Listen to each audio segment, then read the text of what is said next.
अध्यात्म तीन खंभा पर खड़ा है।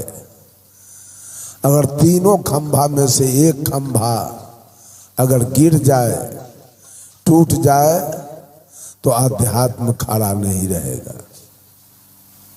इसी अध्यात्म पर पूरी सृष्टि चक्कर काट रही है। इसी आत्मा पर पूरी दुनिया चक्कर काट रही है। पूरे दुनिया का जनसंख्या 7.5 अरब या 8 अरब अनुमानतः है, जिसमें हिंदू, मुसलमान, सिख, ईसाई, पारसी, यहूदी, औरत, मर्द सबको मिला के जनसंख्या है 7.5 या 8 अरब। और इन 7.5 8 अरब के अंदर से, इस काया से आत्मा निकल जाए तो परमात्मा यहां कौन कौन काम करेगा?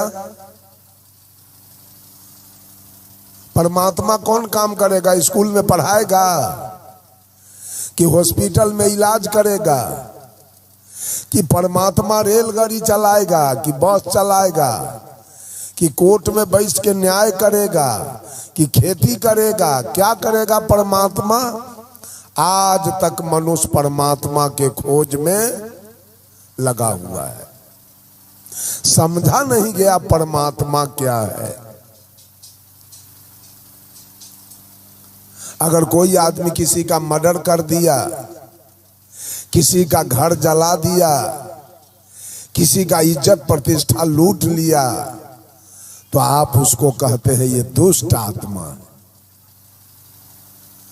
अगर कोई व्यक्ति मांस खाया, मछली खाया, दारू तारी पिया, चोरी दलाली किया, तो आप कहते हैं पापात्मा है।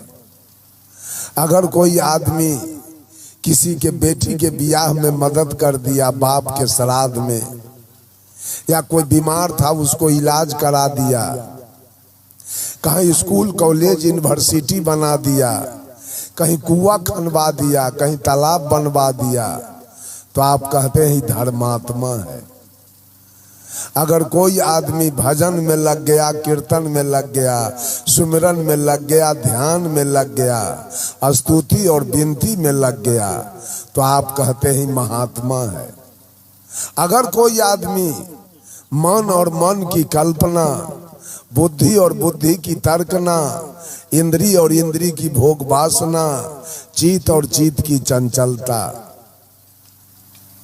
से ऊपर उठ गया, सारे पाप कर्म कट गए, सारी आसक्तियां मिट गई, तो आप इन्हीं को कहते हैं परमात्मा है।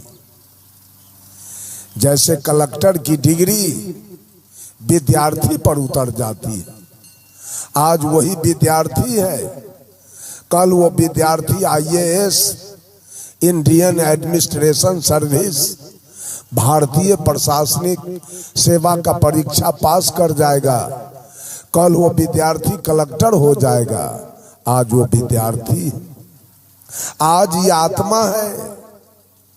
जब भिन्न भिन्न प्रकार के गलत कर्मों में फंसा है तो आत्मा है, और जब सारे गलत कर्म से ऊपर उठ जाएगा, कल यही आत्मा परमात्मा होगा।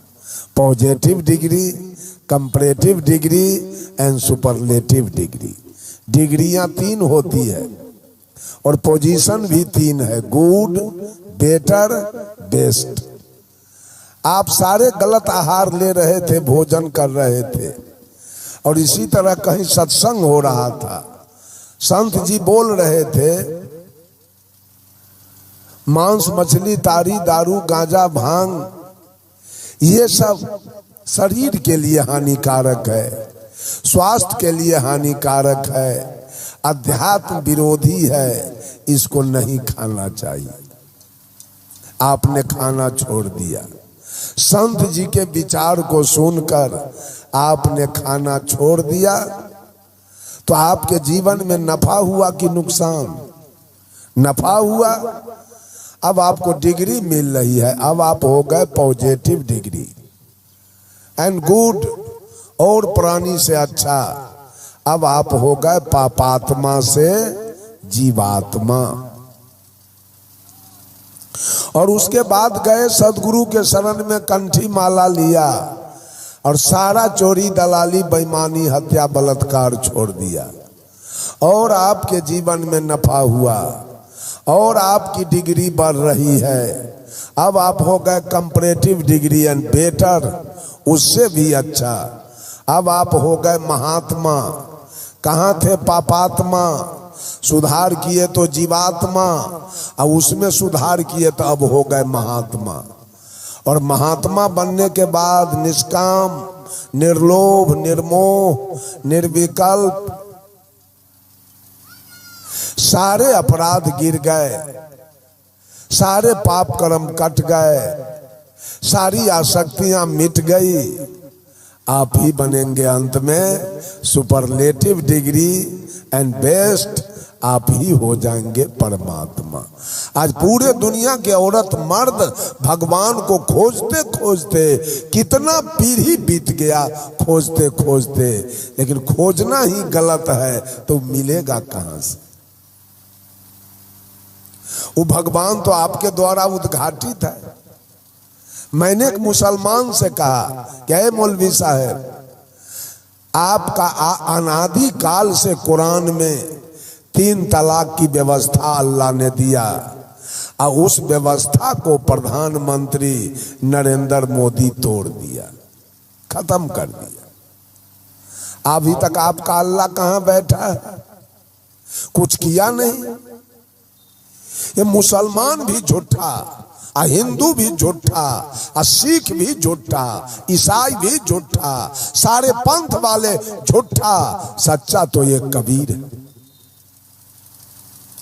सच्चा एक कबीर है। और किसी के पंथ में सच्चाई नहीं दिखाई दे रही है। बहुत पंथ वाले कहते हैं सत असत के पार में, प्रकृति पुरुष के पार में, जड़ चेतन के पार में, सब के पार में जड़ शरीर है और चेतन आत्मा है, दोनों के पार में परमात्मा।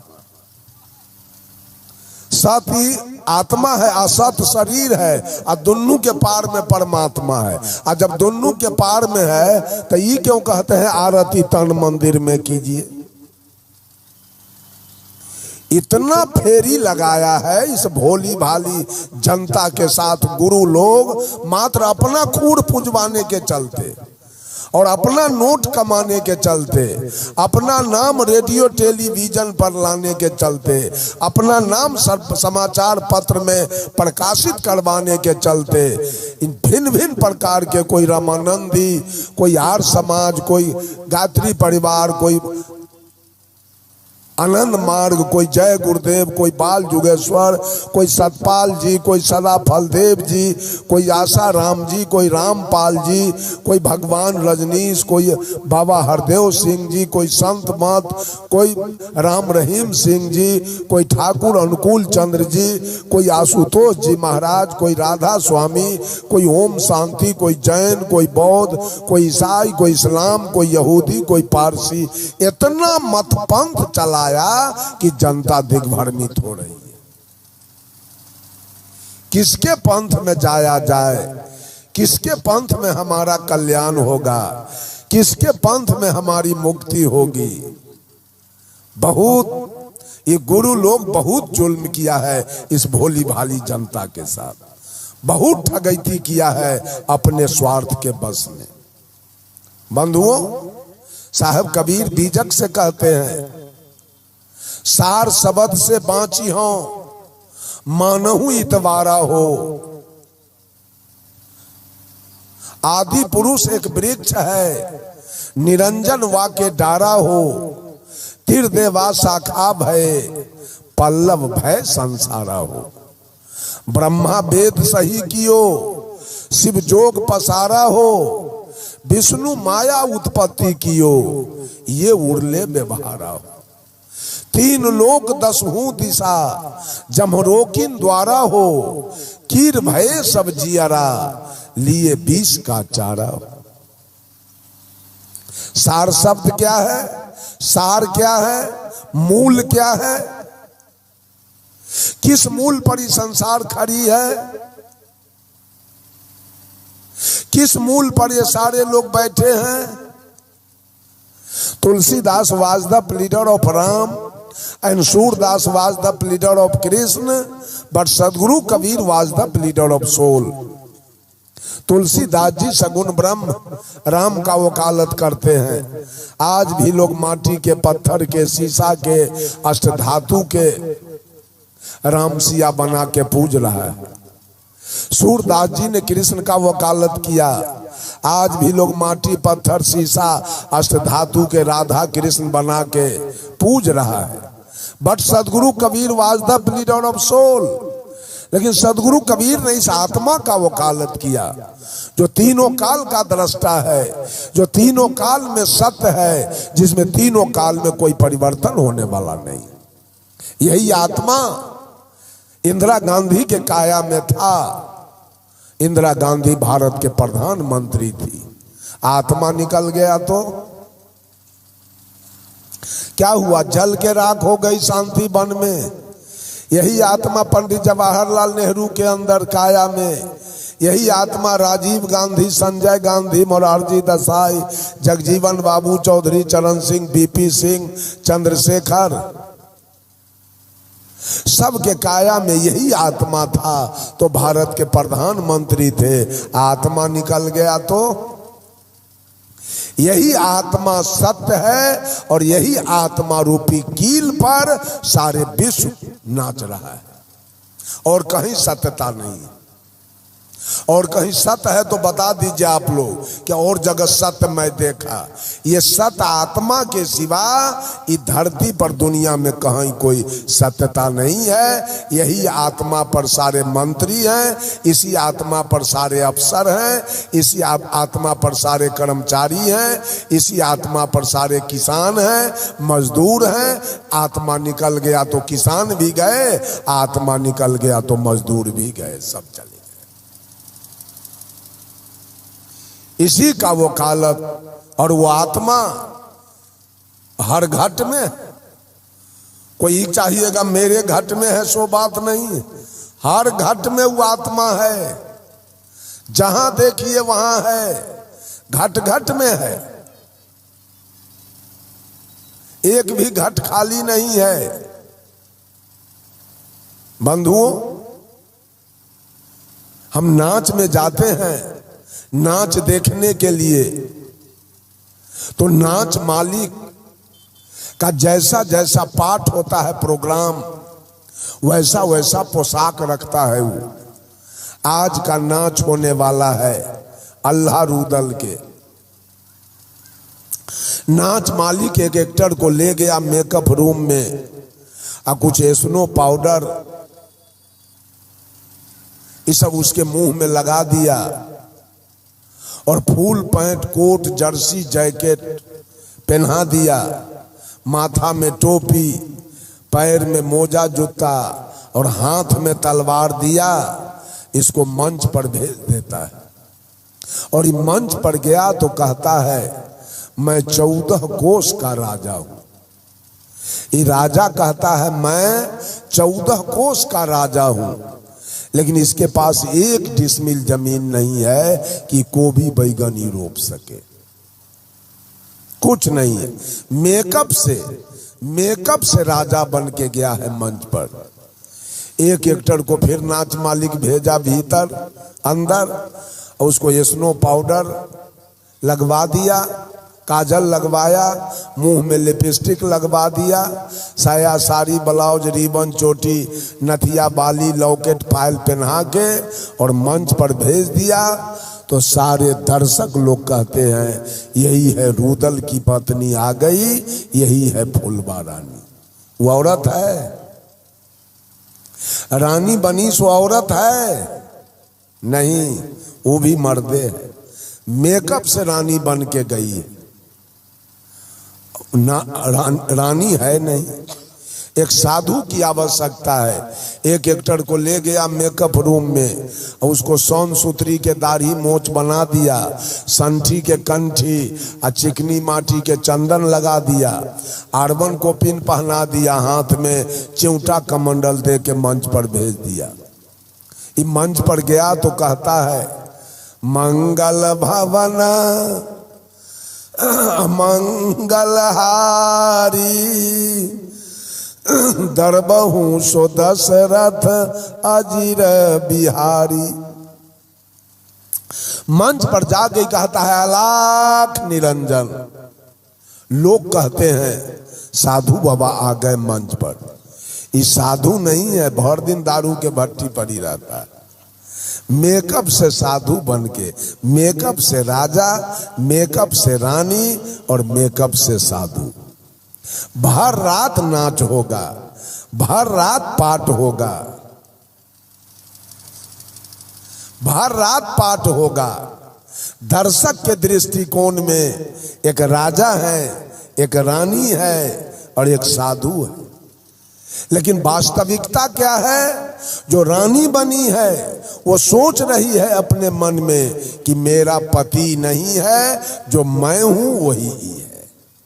और राजा भी सोच रहा है कि मेरी पत्नी नहीं है, जो मैं हूं वही है। और साधु भी सोच रहा है मैं साधु नहीं हूं। लेकिन दर्शक के नजर में एक राजा है, एक रानी है और एक साधु है। भर रात नाच होगा और सवेर में राजा, रानी और साधु तीनों जाएंगे मेकअप रूम में। राजा भी पोशाक उतारेगा, रानी भी उतारेंगे और साधु भी उतार के पोशाक नाच मालिक को दे दिया और अपना घर वाला कुर्ता धोती गंजी गमछा पहन लिया। उसके बाद राजा कोई मिलेगा, रानी कोई मिलेगी, साधु कोई होगा? कोई नहीं। सब सरप्लस हो गए। तीनों मर्द हैं और तीनों धोती कुर्ता पहन के अपने अपने घर चले गए।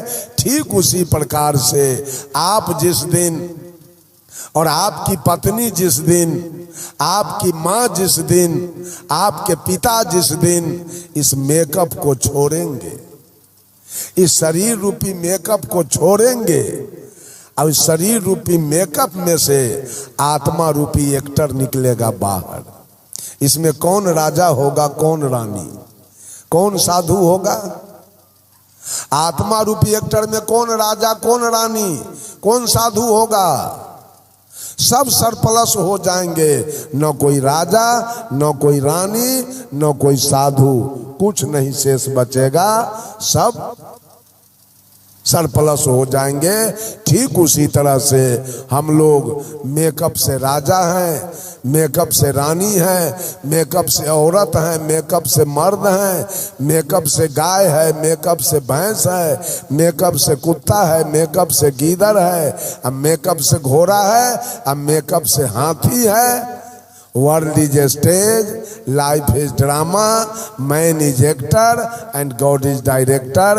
ये संसार एक रंगमंच है। हमारी और आपकी जिंदगी एक नाटक है। हम स्वयं इसके पात्र हैं और ये मन निर्देशन करने वाला है। इसी के निर्देशन में हमारा नाच हो रहा है।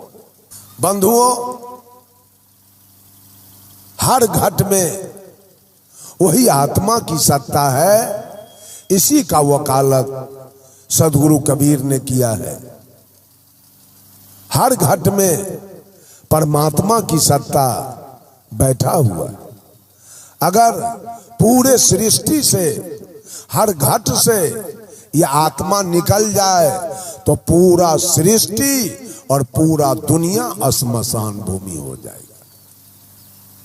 कहीं न कोई देव रहेंगे, न कोई देवी, न कोई देवता, न कोई ईश्वर, न कोई परमात्मा, न कोई मंदिर में पूजा होगा, न कोई मस्जिद जाएंगे, न गिरजा जाएंगे, न गुरुद्वारा जाएंगे। सब खत्म हो जाएगा।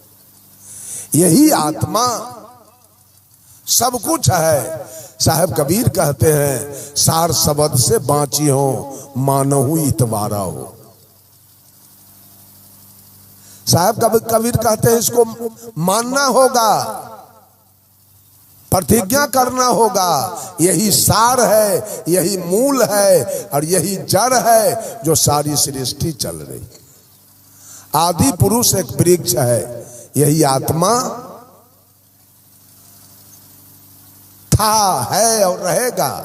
दोनों प्रकृति और पुरुष, प्रकृति भी था, आज है, कल रहेगा, और पुरुष आत्मा भी था, है और रहेगा। ये दोनों का कभी विनाश नहीं है, दोनों अनादि है, अनादि काल से है, था, है और रहेगा। आज लोग भगवान के खोज में नाना प्रकार के नया नया भगवान खोज करके उसी में से निकाल करके गुरुवाई करने के लिए भगवान कृष्ण की पूजा अनादि काल से होती आ रही थी।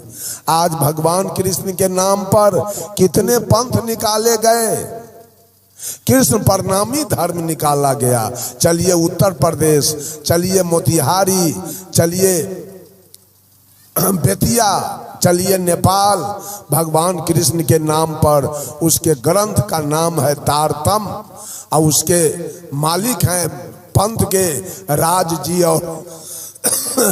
जी और श्यामा जी, दोनों मिलकर कृष्ण प्रणामी धर्म निकाले।